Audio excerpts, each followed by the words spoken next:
വാഴ്ത്തപ്പെടുമാറാകട്ടെ. ഈ അനുഗ്രഹിക്കപ്പെട്ട കർത്തൃദിവസത്തിന്റെ പകൽക്കാലം ഇവിടെയുള്ള ദൈവമക്കളോട് ചേർന്ന് കർത്താവിനെ ഉയർത്തുവാൻ കർത്താവ് ഞങ്ങളെ ഇത്രത്തോളം നടത്തി അവന്റെ ദയയും കരുണകളെയും ഓർത്ത് ദൈവത്തെ സ്തുതിക്കുന്നു.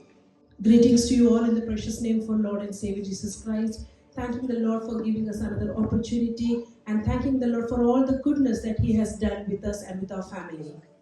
ഹല്ലേലൂയ. എന്റെ പിതാവ് 1924 ഈ ദൈവത്തെ കണ്ടുമുട്ടുവാൻ കർത്താവ് ഭാഗ്യം കൊടുത്തു. In the year of 1924, my father happened to meet the Lord and was saved.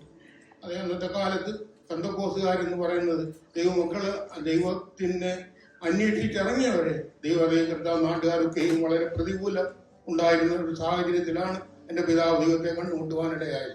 It was a time in those days that the people who knew the Lord were very less. So those who believed on the Lord, they had great persecutions from their own family and friends around. എനിക്ക് 7 സഹോദരന്മാരും ഒരു സഹോദരിയുമുണ്ട്. സഹോദരിയെ ഒരു ദൈവദാസനാണ് അന്നത്തെ കാലത്ത് 1959 വിവാഹം കഴിക്കാനിടയായി. കർത്താവിന്റെ വേലയിൽ നിന്നും ഇത്രത്തോളം കർത്താവിനെയും നടത്തുന്നു. I'm from a family. I have got 7 brothers and a sister. My sister was married to a pastor in the year of 1951 and they are still in the ministry of the Lord. എൻ്റെ പിതാവ് 101 വയസ്സ് വരെ ജീവിച്ചിരുന്നു. കർത്താവിന്റെ നന്മകളൊക്കെ അനുഭവിച്ചു. താൻ പ്രിയം വെച്ച കർത്താവിന്റെ സന്നിധിയിൽ പ്രാർത്ഥനയോടെ കടന്നു പോകുവാൻ കർത്താവ് ഇടയാക്കി. And my father lived up to the age of 101 and he was still in the presence of the Lord. I thank the Lord for him till his last breath. He served the Lord very well. എന്നെ ഇത്രത്തോളം കർത്താവ് നടത്തി. ഞാൻ എൻ്റെ 18ാമത്തെ വയസ്സിൽ Indian ആർമിയിൽ ജോലി ചെയ്യുവാൻ കർത്താവ് എനിക്ക് ഭാഗ്യം നൽകി. When I was 18 years old, I happened to join the Indian Army and I was working with them.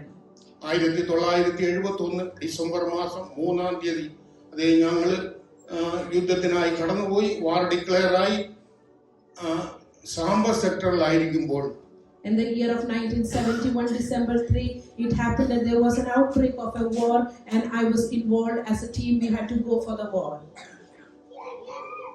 December മാസം 12-ാം തീയതി രാത്രി 2 മണിയോട് അടുത്ത സമയത്ത് ഞങ്ങളൊരു കുഴി കുഴിച്ച് ഞാനും എൻ്റെ കൂടെ 2 പേരും ഞങ്ങൾ 3 പേര് ഒരു ട്രെഞ്ചിനകത്ത് ഇരിക്കുമ്പോൾ പെട്ടെന്ന് ബോംബ് വന്ന് ഇരിക്കുമ്പോൾ എന്നോട് ഞങ്ങൾ 3 പേര് നിൽക്കുകയായിരുന്നു. അപ്പോൾ എന്നോട് അപ്പുറത്തും ഇപ്പുറത്തും നിൽക്കുന്നവർ പറഞ്ഞിടാൻ ഞാൻ പുതിയതായിട്ട് വന്നതല്ലേ, എനിക്കിതിനെപ്പറ്റി യാതൊരു ഗ്രാഹ്യവും ഇല്ല. In the same year, December 12, during the war, when there were wars happening around, it happened that we were all sitting in a sort of a deep grounded pitch, and I was very new to the army at that time, so the people were very considerate with me. എന്നാൽ കുറച്ചു നേരം നിന്ന് കഴിഞ്ഞപ്പോഴും എന്നോട് അപ്പുറത്ത് ഇപ്പുറത്ത് ഇരിക്കുന്നവർ പറഞ്ഞു, നീ കുറച്ചു നേരം ഇരിക്കും, ഞങ്ങൾ നിൽക്കാം, ഞങ്ങൾ നോക്കിക്കൊള്ളാം, കുഴപ്പമില്ല, നീ ഇരുന്നോ എന്ന് പറഞ്ഞു. ഞാൻ അവിടെ ഇരുന്നു. പെട്ടെന്ന് ഒരു ശബ്ദം കേട്ടു. എന്താണെന്നൊന്നും അറിയത്തില്ല. രാത്രി 2 മണി സമയമാണ്. അത് അല്പം കഴിഞ്ഞപ്പോൾ എൻ്റെ മേത്ത് കുറെ മണ്ണൊക്കെ തെറിച്ചു വീണു.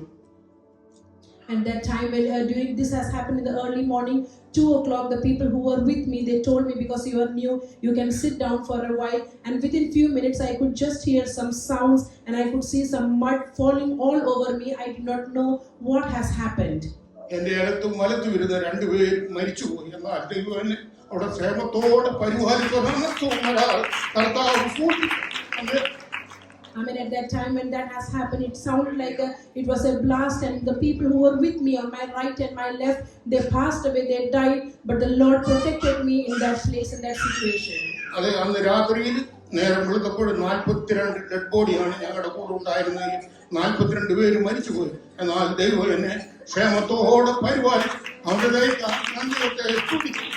At that time, the next day morning, we realized 42 people from our army, they had died, they had passed away, but the Lord miraculously saved me and preserved my life. വലമിടത്തും വലത്തുവിടത്തും ഒക്കെ ഇടുന്നവർ മരിച്ചപ്പോൾ സങ്കീർത്തനക്കാരൻ പറയുന്നതുപോലെ വലത്ത് 1000 പേരും നിന്റെ വലത്ത് വെച്ച് 10,000 പേരും വീഴും, എങ്കിലും അത് നിന്നോട് അടുത്ത് വരികയില്ല. നിന്റെ കണ്ണു കൊണ്ട് തന്നെ നീ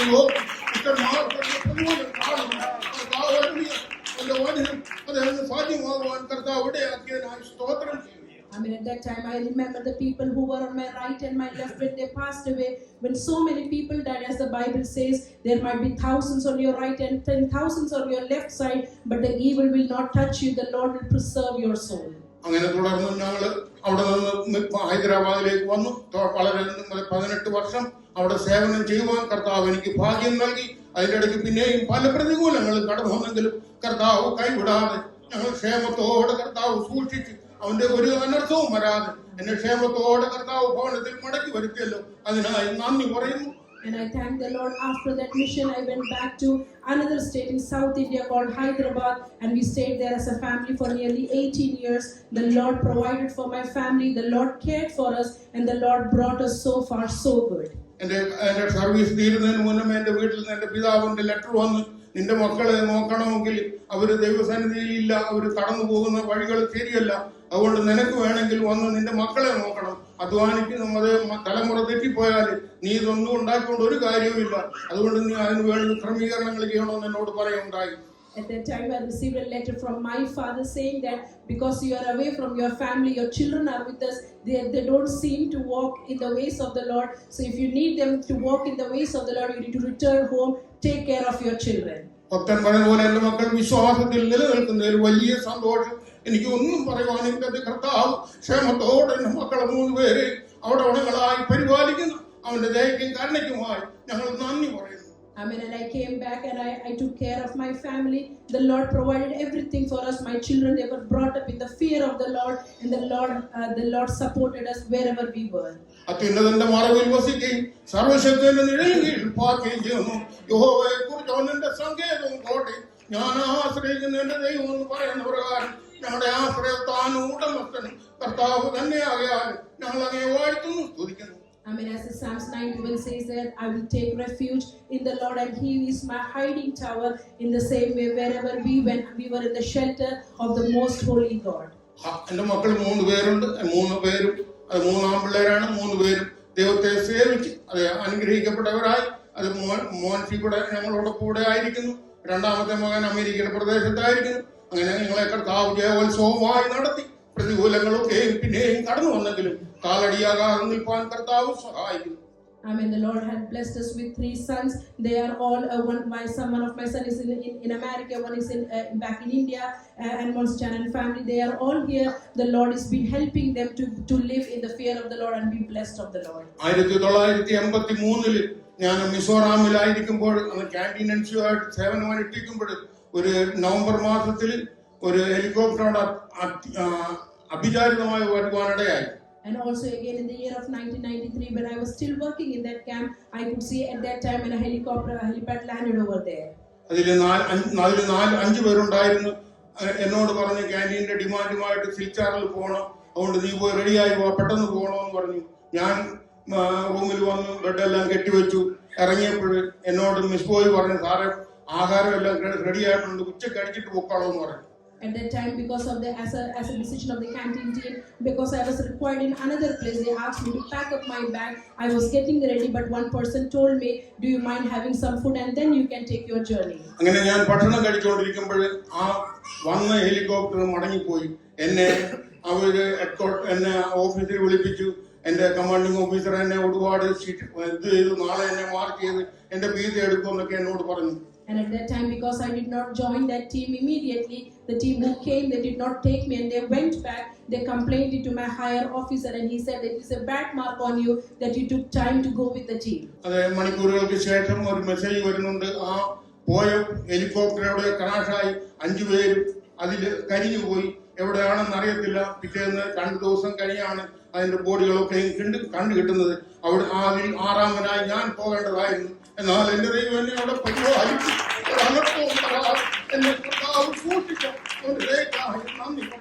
And the next day morning, we heard the news that the 5 people who were in that helicopter, they all died. They all got lost and they were burned. But I was also one supposed to be in that journey. But the Lord saved me that day, and I really thank the Lord for saving and protecting my life once again. പിറ്റേന്ന് രാവിലെ ഓഫീസിൽ ചെന്നപ്പോഴേക്ക് commanding officer എന്നെ വിളിച്ച് കെട്ടിപ്പിടിച്ചിട്ട് പറഞ്ഞിടാ, നിന്റെ ജീവൻ നിന്റെ ദൈവം സൂക്ഷിച്ചതാണ്, അല്ലാതെ ഞങ്ങൾക്കൊന്നും പറയാനില്ല, ഞാൻ നിന്നെ അന്തരം ചിട്ടിക്കണമെന്നൊക്കെ പറഞ്ഞെങ്കിലും കർത്താവ് പരിപാലിച്ചു. അത് നന്ദി പറയുന്നു. എത്രത്തോളം നടത്തിയ ദൈവം മേലാലും നടത്തുവാൻ ശക്തനാകിയാലും ഞങ്ങൾ പരമേൽപ്പിക്കുന്നു. നിങ്ങളെ എന്നെ പ്രാർത്ഥനയിൽ ഓർക്കണം എന്ന് അപേക്ഷിച്ചുകൊണ്ട് ദൈവസന്നിധിയിൽ ഇരിക്കുന്നു. And next day the commanding officer called me and he said that your life has been saved not by I was very upset with you, but that your Lord has saved your life. He has preserved your life. From that moment I can realize the Lord has always been with me as a family, and so far the Lord has brought us very safe and sound.